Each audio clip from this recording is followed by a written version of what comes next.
our production, our yields, and we're also going to have to export our knowledge and ability and our equipment and our technology to other countries so that they can learn to feed themselves.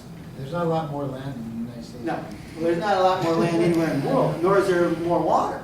You know, so you've got a water and land constraint problem, and yet we have this growing population, and not only in the growing population, but we have a shift in the middle class in the BRIC countries, in Brazil and Russia and India and China, where people are changing from rice and, you know, rice as a commodity to wheat products and from fish to beef, and those kinds of things are changing as class changes happen around the world.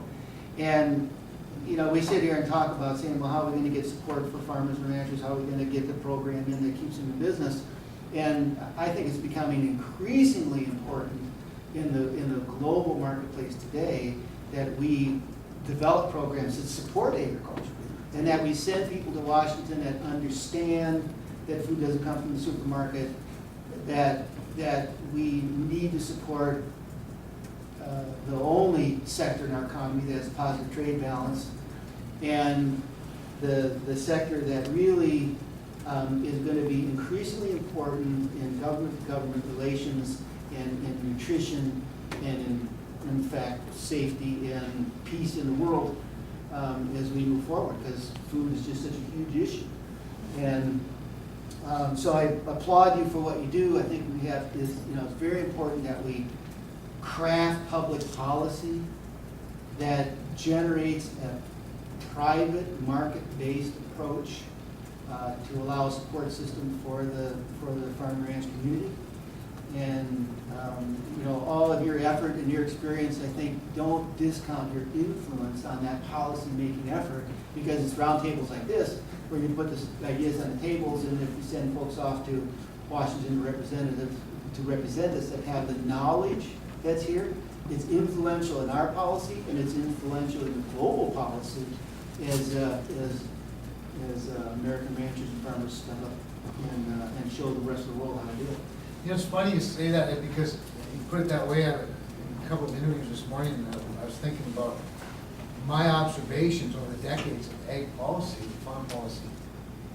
One of the, you see people fighting over a lot of things, but when it really comes down to ag policy, I have sort of noticed while somebody may provide some parameters, perhaps some, especially budget parameters, they kind of do leave the policy side up to the committees to sort of work out among themselves and then sort of trust, because they must know what they're talking about, because so few people really do have an intimate knowledge of it all. I hope that happens this go around. I mean, it seemed to in the Senate. So I hope to be optimistic on this House thing, but if not, we'll see. Well, the biggest thing, Kevin, that you could take to Washington is the program that we have that Dan will remember when we were there, is truth in budgeting. Yeah, you know, if you look at your charts over here about savings, comparison, this and that, you know, the real numbers and the, you know, the way that the legislative process pulls the wool over our eyes or whatever, and you know how these numbers get maneuvered and what is presented to the public is just really so bad, it's unbelievable.